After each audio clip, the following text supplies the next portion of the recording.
नमस्कार. मॅक्स महाराष्ट्रामध्ये आपल्या सर्वांचं स्वागत. सध्या म्हणजे आठवडाभर एका प्रकरणाची खूप मोठी चर्चा आहे. ती केंद्र सरकारपासून ते राज्य सरकारपर्यंत आमदारांमध्ये प्रचंड चर्चा आहे. भाजपचे आमदार असतील, शिवसेनेचे आमदार असतील किंवा काँग्रेस एनसीपीचे आमदार असतील किंवा सामान्य लोकांमध्ये ही चर्चा आहे की भाजप रेमडेसिवीर जे इंजेक्शन आहे, ज्याची अत्यंत आवश्यकता आहे, नितांत आवश्यकता आहे, ती इंजेक्शन जे आहेत ते महाराष्ट्राला देत होतं. महाविकास आघाडी त्याला खोडा घालते का? भाजपचा दावा आहे की ही सर्व औषधं जी आहेत ती महाराष्ट्र सरकारला आम्ही देणार होतो आणि आता जो औषधांचा तुटवडा निर्माण झालाय त्याच्यामध्ये सहकार्याची भूमिका आम्ही घेतलेली आहे. पत्रकार परिषदांवर परिषदा होत आहेत. प्रवीण दरेकर असतील, देवेंद्र फडणवीस असतील, ही सगळी जी मंडळी आहेत ती महाविकास आघाडीच्या मंत्र्यांवर बोट ठेवत आहेत. त्याचबरोबर नवाब मलिक असतील, दिलीप वळसे पाटील असतील, ही सगळी जी मंडळी आहेत म्हणजे सरकारमध्ये असलेली, ती सुद्धा या संदर्भातला खुलासा करतात. ब्रूक फार्मा या कंपनीची 60,000 रेमडेसिवीर ही इंजेक्शन महाराष्ट्र सरकारला येणार होती का? आणि या संदर्भात मी चर्चा करणार आहे. अतुल कुलकर्णी, ज्येष्ठ पत्रकार. अतुलजी, आपलं खूप खूप स्वागत. तुमच्याकडे बरीचशी माहिती आहे आणि म्हणून मी तुमच्याशी संपर्क करण्याचा प्रयत्न केला. अतुलजी, पहिला थेट प्रश्न आहे की ब्रूक फार्मा ही जी कंपनी आहे, हिच्याकडे जे रेमडेसिवीर इंजेक्शनचे होते ते इंजेक्शन आम्ही महाराष्ट्र सरकारला देणार होतो असा दावा भाजप आणि प्रवीण दरेकर, देवेंद्र फडणवीस हे सगळे करतात. प्रवीण दरेकरांनी जे पत्र लिहिलंय त्या पत्रामध्ये सगळ्यात पहिलं पत्र जे आहे ते कधी लिहिलं आणि त्या पत्रामध्ये नेमकं काय आहे?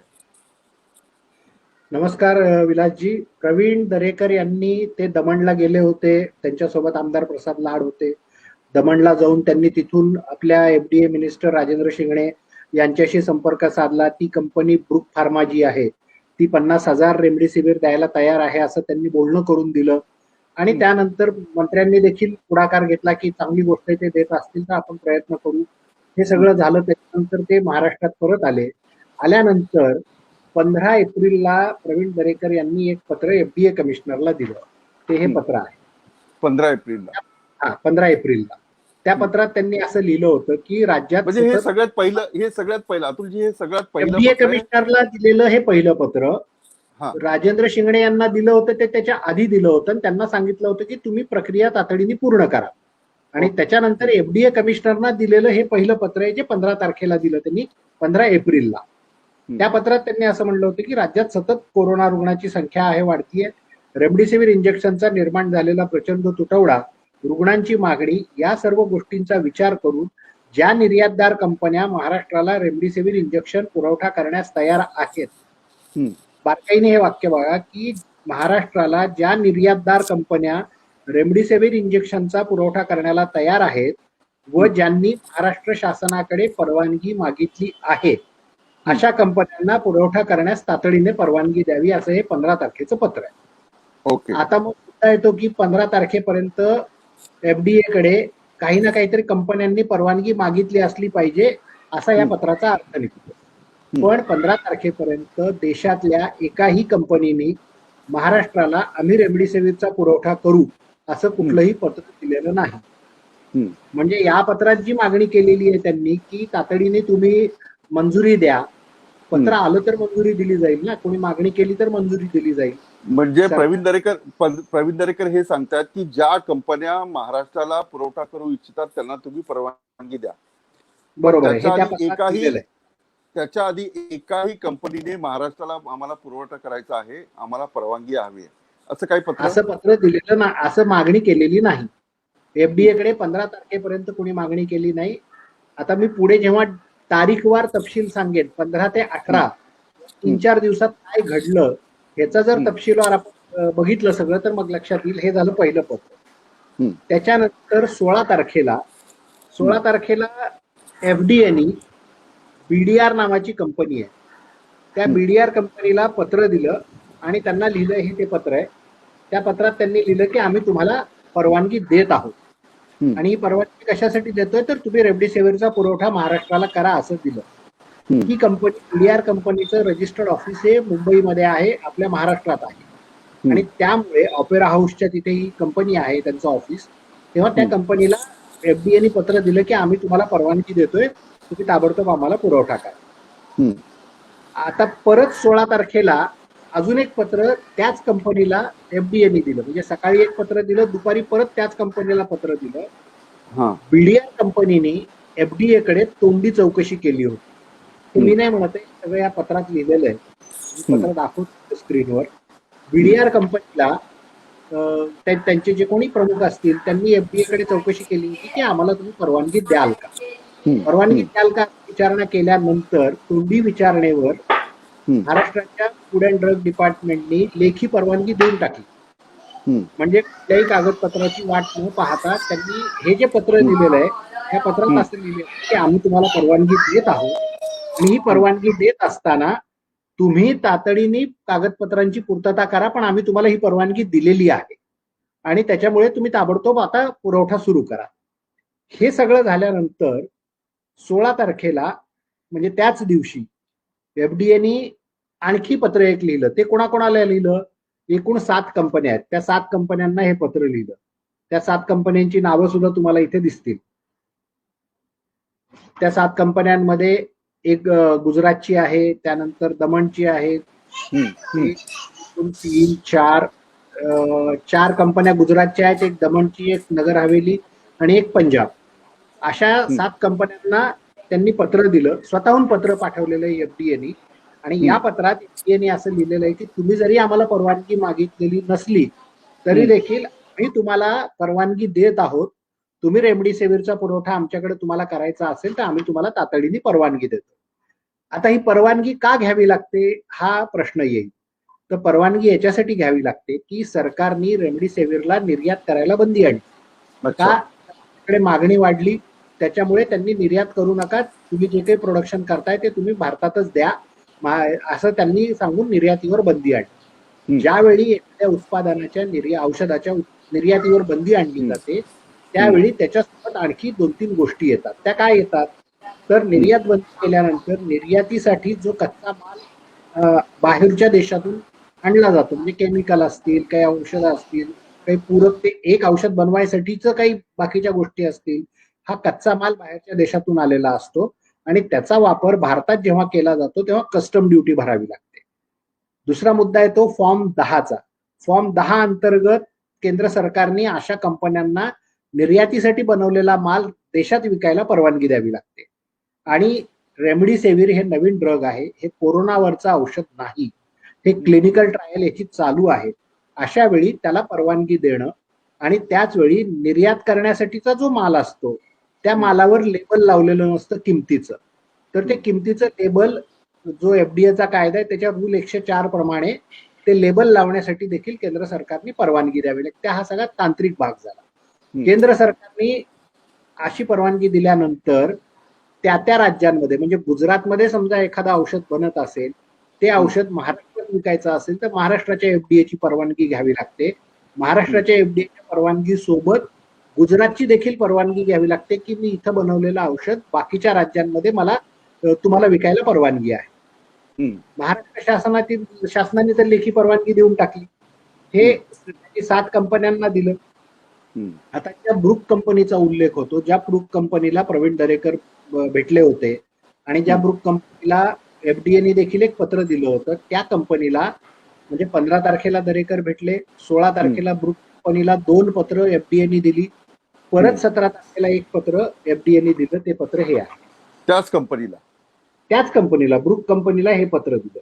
या पत्रात काय म्हणलेलं आहे की तुम्हाला आम्ही परवानगी दिलेली आहे, पण तुम्ही तुमचा साठा कसा आणि कुठे देणार आहात, म्हणजे त्याप्रमाणे आम्हाला आमची यंत्रणा लावता येईल का. तुमचा साठा मुंबईत आहे का, दमणमध्ये आहे, आणखी कुठे आहे, तो साठा तुम्ही इथे कसा आणणार आहात, आणल्यानंतर तो साठा कसा वितरित करायचा, ही ऍडमिनिस्ट्रेटिव्ह गोष्टी आहेत ह्या सगळ्या.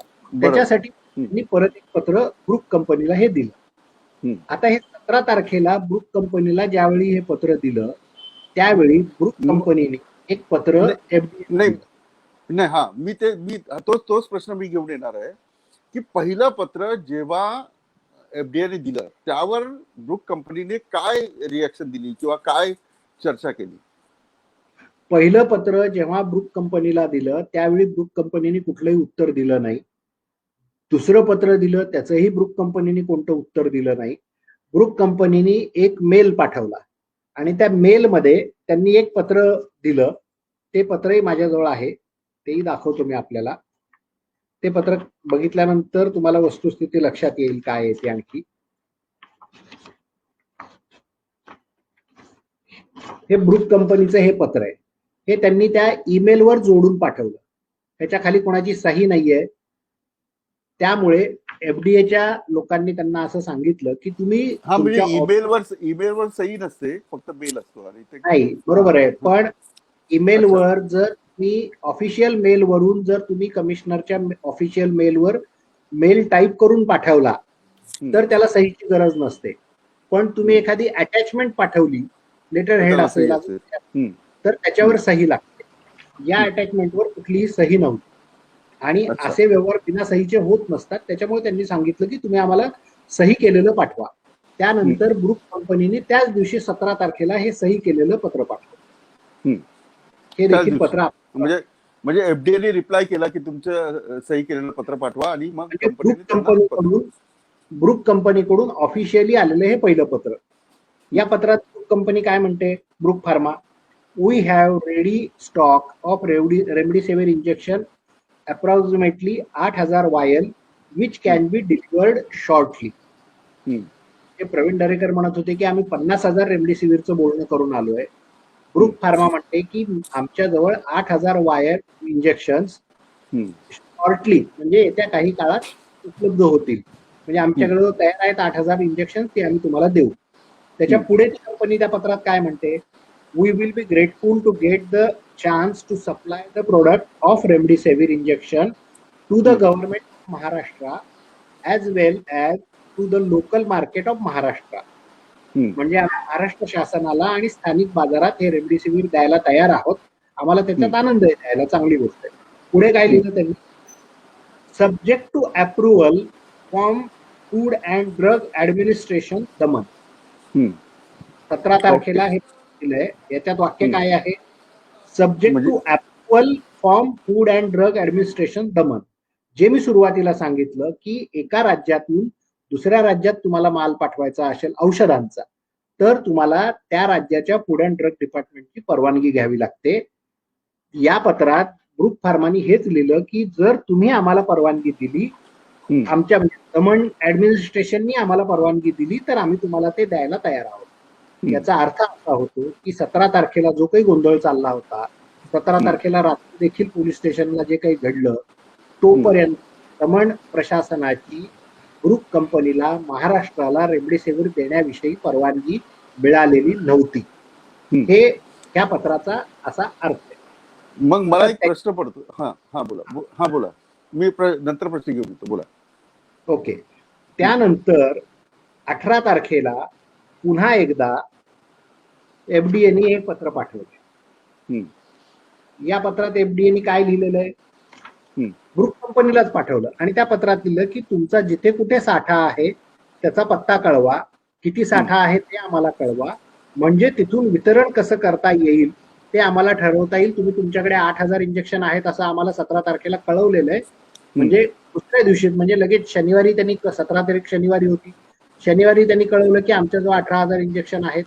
18 तारखेला लगेच एफडीएने परत कळवलं की ठीक आहे, तुमच्याजवळ आहेत 8,000 इंजेक्शन, तर ते आम्ही कसे सप्लाय करायचे, तुमच्याकडून कुठून कलेक्ट करायचे, ते मुंबईत आहेत, दमणला आहेत, आणखी कुठे आहेत, ते कसे आणायचे महाराष्ट्रात, ह्याच्याविषयी तुम्ही आम्हाला सांगा. अशा पद्धतीचे हे पत्र दिलेलं आहे.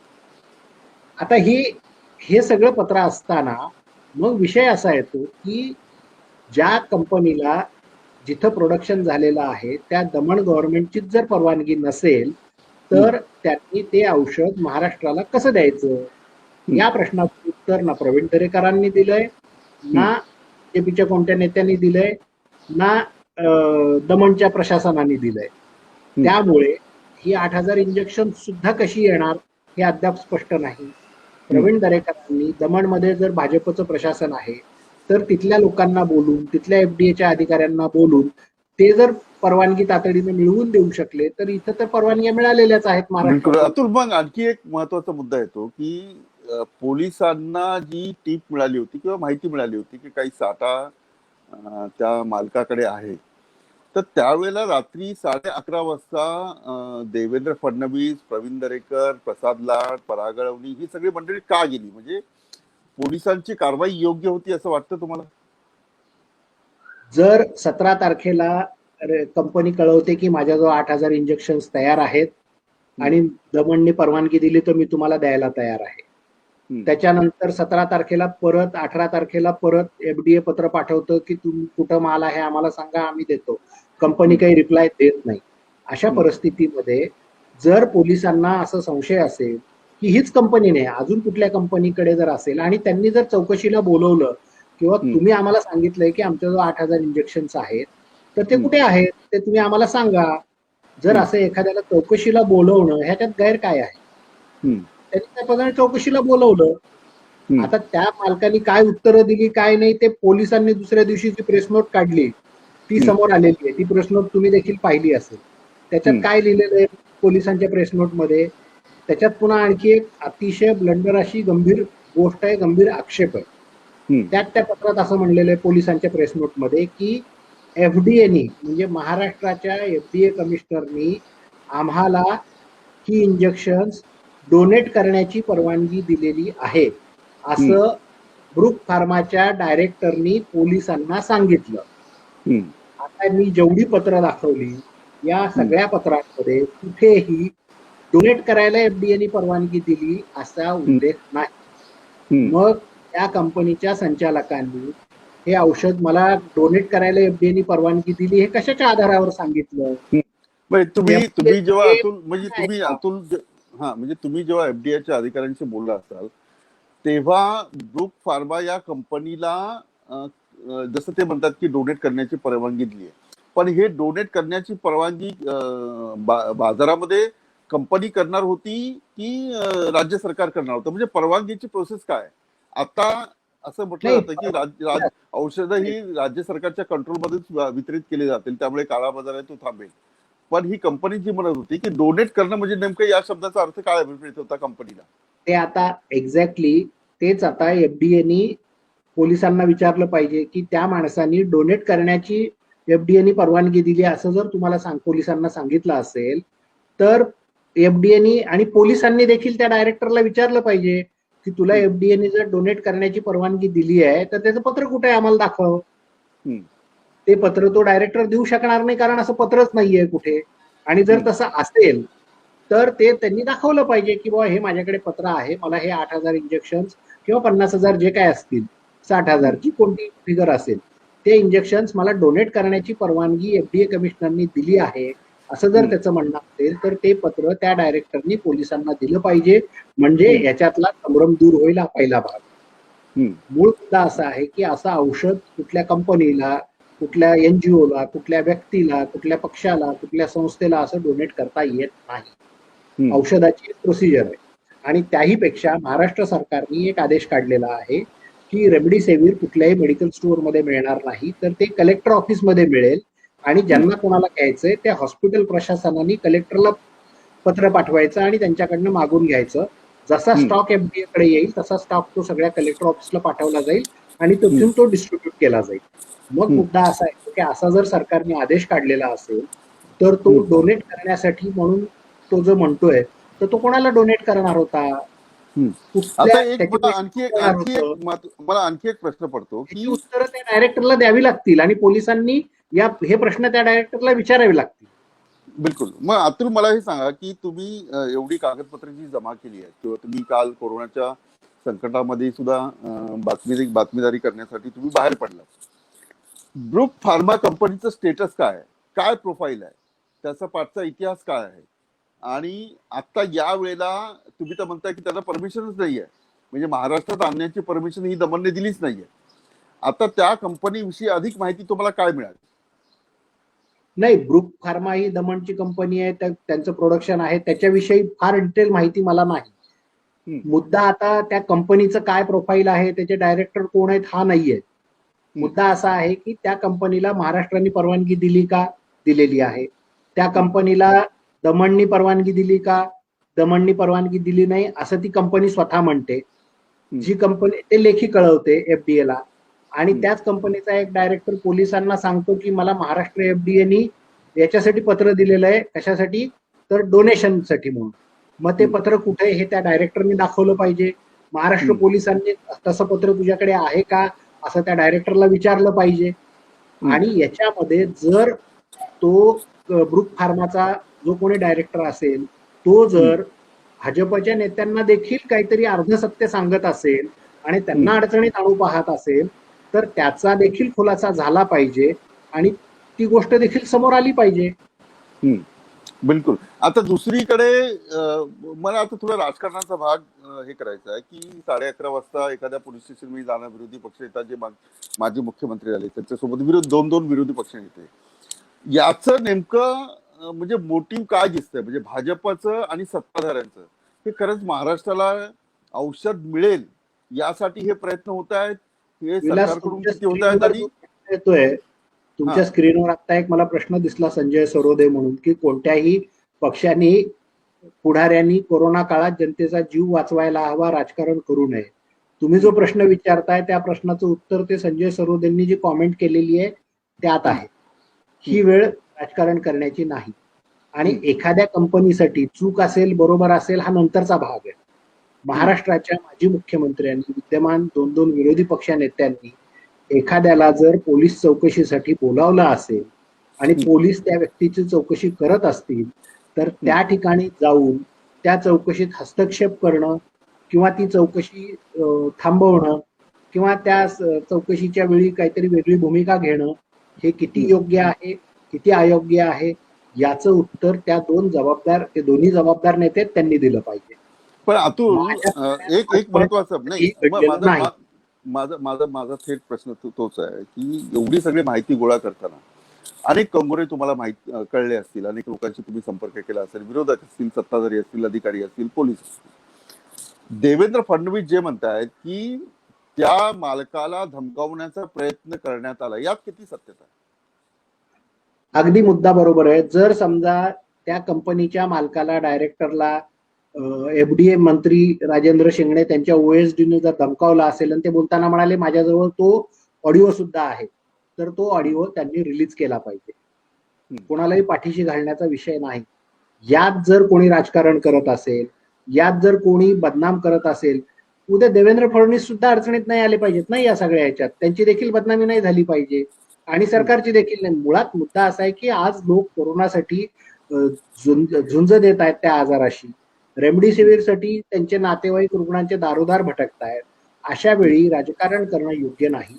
जर त्या अधिकाऱ्यांनी जो कोणी असेल त्यांनी जर धमकी दिली असेल आणि त्याचा ऑडिओ जर त्यांच्याकडे असेल तर तो ऑडिओ त्यांनी रिलीज केला पाहिजे, तो लोकांपर्यंत केला पाहिजे. म्हणजे ते खरोखरच धमकी दिली नाही दिली हे समोर येईल. जर तो संबंधित अधिकारी दोषी असेल तर त्याला घरी पाठवलं पाहिजे, त्याच्यावर कारवाई केली पाहिजे. पण संदिग्धता निर्माण करणं ही वेळ संदिग्धता निर्माण करण्याची नाही. यावेळी जितकी क्लॅरिटी, जितकी पारदर्शकता ठेवून आपण काम करू, लोकांना दिलासा देण्याचं काम करू, ते जास्त महत्वाचं आहे.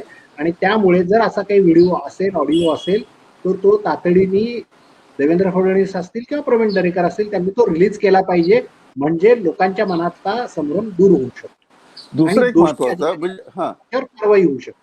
ब्रुक फार्मा कंपनीसारखी इतरही काही कंपन्या आहेत, या कंपन्यांकडे जे औषध आहे ते औषध महाराष्ट्राला मिळेल यासाठी सरकारमधून प्रयत्न होताना पाहायला मिळतोय. मग केंद्र सरकारचे पत्रव्यवहार असेल किंवा कंपन्यांशी संपर्क साधतात, भाजपवाले जाऊन एका कंपनीच्या मालकाशी संपर्क करतात. मग मंत्र्यांना काय, मंत्र्यांनी अनेक कंपन्यांशी संपर्क साधला पाहिजे आणि ज्या काही त्रुटी आहेत त्या दूर करून ते औषध महाराष्ट्राला कसं मिळेल. भाजपच्या लोकांनी माध्यमांना सांगितलं आम्ही अमुक कंपनीला भेटलो म्हणून हे लोकांना कळालं. सरकार सांगतं की नाही सांगता हा सरकारचा प्रश्न आहे. माझ्याजवळ एक कागद आहे, तो इथं स्क्रीनवर दाखवतो. हा दिसतोय का? हो दिसतोय. आकडेवारी काही कळणार नाही, पण हे काय आहे तर एकूण 12 कंपन्या आहेत. ज्या 12 कंपन्या आता तुम्हाला पूर्ण स्क्रीनवर मी दाखवतो हे, या 12 कंपन्या आहेत. या 12 कंपन्या रेमडेसिवीर बनवतात. या कुठल्या आहेत कंपन्या? 12 कंपन्या. एक आहे गुजरात, दमण, हिमाचल प्रदेश, गुजरात, महाराष्ट्र, गुजरात, दमण अँड दीव, पंजाब. म्हणजे एक हिमाचल प्रदेशला आहे, एक पंजाबला आहे आणि बाकी मॅक्झिमम गुजरात आणि दीव दमण मध्ये आहे हे रेमडेसिवीर बनवणाऱ्या कंपन्या. आता या सगळ्या कंपन्यांना आता एक एफडीएने त्यांच्या गुजरातच्या एक पत्र काढलेलं ते मी आपल्याला दाखवतो म्हणजे तुमच्या लक्षात येईल. हे आहे पत्र. हे काय पत्र आहे? वर नाव दिसतंय कोणाचं आहे? गुजरातच्या एफडीए डिपार्टमेंटचं हे पत्र आहे. Commissioner food and drug control administration, Gandhinagar, Gujarat. या पत्रात त्यांनी काय लिहिलेलं आहे? या पत्रात त्यांनी असं लिहिलंय की रेमडेसिवीरचा which are ready for dispatch for export purpose is allowed to be distribute under emergency and very high demanding situation of COVID-19 pandemic for Gujarat government supply or trade in Gujarat only. म्हणजे या 12 पैकी जेवढ्या कंपन्या गुजरातमध्ये आहेत त्या मी ज्यांची सगळी यादी ही दाखवली, या सगळ्या कंपन्यांनी त्यांचा माल फक्त गुजरातमध्ये दिला पाहिजे असं त्यांच्या एफडीएने काढलेलं पत्र आहे. मग ह्या कंपन्या बाकीच्या राज्यांना कसा देऊ शकतील औषध? महाराष्ट्र सोडून द्या, अजून कुठल्या राज्याला जर रेमडेसिवीर पाहिजे असेल तर ते कसं देऊ शकतील? ते देऊ शकणार नाही. आपल्याकडे जे येतोय तो बेंगलोरून काही साठा येतोय, अन्य पंजाब मधून काही येतोय. त्या राज्यांनी असं पत्र काढलं की नाही माहिती नाही, पण गुजरातने हे पत्र काढलं त्यामुळे असं पुरवठा त्यांना करता येत नाहीये. आता मग विषय येतो की गुजरात सरकारने त्यांच्या जवळचं रेमडेसिवीर हे अन्य राज्यांना देण्याचे आदेश काढले पाहिजेत.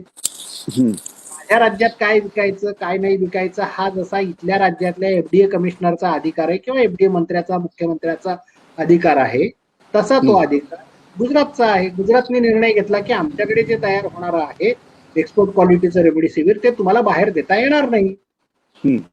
मग जर बाहेर देता येणार नाही असं ते म्हणत असतील तर मग हे पत्रच आहे ना तुम्ही देऊ नका म्हणून सांगितलेलं. मग गुजरात सरकारला एक नवीन आदेश काढावा लागेल की तुम्हाला बाकी ठिकाणी देता येईल. मग त्यांनी ते दिलं पाहिजे. परवानगी असेल जसं आता त्या ग्रुप फार्माने पत्र लिहिलं, त्यांनी लिहिलं की आम्हाला दमनची परवानगी नाही. ती परवानगी असेल तर आम्ही देऊ. ती परवानगी नाहीये त्यांच्याजवळ, मग ते कसं देतील? तसंच या देखील कंपन्या कसं देऊ शकतील जर त्यांना त्यांच्या सरकारची, त्यांच्या एफडीएची परवानगी नसेल तर? त्यांच्या एफडीएने त्यांना परवानगी दिली पाहिजे. महाराष्ट्र सरकारने ऑलरेडी त्यांना परवानगी दिलेली आहे, सुमोटो परवानगी दिलेली आहे की तुम्ही या आणि आमच्याकडे माल सप्लाय करा, आम्ही तुम्हाला सहकार्य करू. आता मुद्दा असा आहे की त्यांनी परवानगी दिली पाहिजे. बिलकुल बिलकुल. नाही, एकच मुद्दा मांडतो की याच्याशी जोडून देवेंद्र फडणवीस, प्रवीण दरेकर किंवा अन्य कोणी नेते असतील, महाराष्ट्रातले देखील या विद्यमान सरकारमधले नेते असतील, या मंत्र्यांनी, नेत्यांनी गुजरात सरकारला विनंती केली पाहिजे की तुम्ही रेमडेसिवीरवर जी बंदी गुजरात पुरती मर्यादित केली ती उठवा आणि ते आम्हाला सप्लाय करायला सांगा, म्हणजे ते इकडे सप्लाय करू शकतील. आता ही प्रोसेस त्यांच्या लेवलवर झाली आहे की नाही हे ते गुजरात एफडीए मधून कळेल. मला एक पत्र गुजरात गव्हर्नमेंटचं मिळालं म्हणून कळालं, पण जसं दीव दमणने परवानगी दिली की नाही अजून माहिती नाही आपल्याला. ते दिल्याशिवाय ते सप्लाय करू शकणार नाही. बिलकुल. खूप खूप म्हणजे मी शेवटचा प्रश्न घेऊन येतो आणि कार्यक्रम आपण संपवू, कारण बरीचशी माहिती जी आहे ती कागदपत्रासहित तुम्ही सादर केली आहे. पण शेवटचा प्रश्न हाच उरतो की ब्रूक फार्मा एक कंपनी असेल किंवा इतर 7 कंपन्या असतील, प्रश्न उरलाय तो रेमडेसिवीर या औषधाच्या संदर्भातला. आत्ताच राज्यातलं स्टेटस काय आहे नेमकं, की रेमडेसिवीर किती उपलब्ध आहे, त्याच्यासाठी महाराष्ट्र सरकार किती प्रयत्न करत आहे, केंद्र सरकारला महाराष्ट्राची किती चिंता आहे, इतर राज्यांची किती चिंता आहे, काय तुमच्याकडे अपडेट आहे? हा जो कागद जो दाखवला ना विलासनी, हा कागद केंद्र सरकारच्या मीटिंग मधला कागद आहे. केंद्र सरकारने जे स्टडी तयार केली, कोणाकोणाचा कधी कधी सप्लाय होऊ शकतो, किती कंपन्या, त्याचा हा पेपर आहे. त्याच्यामध्ये त्यांनी असं लिहिलेलं आहे की 21 एप्रिल पर्यंत किती क्वालिटी मिळू शकेल, किती क्वांटिटी मिळू शकेल, त्यानंतर 21 मे पर्यंत किती क्वांटिटी मिळू शकेल, 21 जून आणि 21 जुलै साधारणपणे दर महिन्याला आपल्याला किती इंजेक्शन्स मिळू शकतील हे त्यांनी एक प्रोजेक्शन केलेलं आहे. त्या प्रोजेक्शन नुसार 21 एप्रिलला साधारण जी संख्या आहे ती 5 लाख, त्याच्यानंतर 10 लाख, 25,000, 2 लाख, 5 लाख, त्यानंतर 3 लाख, 50,000 अशी ही संख्या आहे. म्हणजे साधारणपणे 10 ते 20 लाख इंजेक्शन्स 21 एप्रिल पर्यंत अवेलेबल होतील. आता हे 20-21 लाख इंजेक्शन्स किती ठिकाणी सप्लाय करायचे, कसे सप्लाय करायचे, कुठे जास्त गरज आहे, कुठे कमी गरज आहे, हा परत केंद्र सरकारच्या अखत्यारीतला प्रश्न आहे. प्रत्येक राज्य आपल्याला काय पाहिजे हे मागू शकतो. जसं आता आपण म्हणतो की आपल्याकडे सिरम इन्स्टिट्यूट आहे पुण्याला, ते वॅक्सिन बनवतायत. मग सिरम महाराष्ट्रात आहे, महाराष्ट्रात वॅक्सिन बनतंय तर त्यांनी महाराष्ट्रालाच दिलं पाहिजे असं म्हणून चालणार नाही. कारण केंद्र सरकारने त्याच्यावर नियंत्रण ठेवलेलं आहे. जेवढं काही वॅक्सिन तयार होईल ते केंद्र सरकार सांगेल की कोणाला किती अलॉट करायचं, त्याप्रमाणे ते अलॉट. बिलकुल, म्हणजे हा सगळा निर्णय जो आहे तो केंद्र सरकारचा आहे केंद्र आणि सरकारच्या आणि अखत्यारीचा निर्णय आहे. आणि महाराष्ट्राने तर मागणी केलेली आहे. पण एकूणच महाराष्ट्राने मागणी केलेली आहे. अतुलजी, खूप खूप धन्यवाद. तुम्ही या चर्चेत सहभागी झालात आणि तुमच्याकडे जी कागदपत्र आहेत त्या आधारे सत्य काय, ब्रूक फार्माचं सत्य काय, विरोधकांचं सत्य काय, सत्ताधाऱ्यांचं सत्य काय, आणखी काय माहिती असू शकते, पण जी तुमच्या हातात होती ती तुम्ही शेअर केली. महाराष्ट्राच्या हितासाठी असेल किंवा एकूणच राजकारण न करता महाराष्ट्रातील लोकांचे जीव वाचवण्यासाठी नेमकं सर्वांनी एकत्र येऊन प्रयत्न करायला पाहिजे, हाही मुद्दा तुम्ही मांडलात. खूप खूप धन्यवाद. मी इथेच सांगतो. ब्रूक फार्मचं सत्य काय, ब्रूक फार्माचं सत्य काय, एकूणच आरोप प्रत्यारोप होत आहेत, विरोधकही आरोप करतायत, सत्ताधारी आरोप करतात, पण या आरोपांमध्ये किती तथ्य आहे याचा वेध घेण्याचा मी प्रयत्न केला. मी इथेच थांबतो.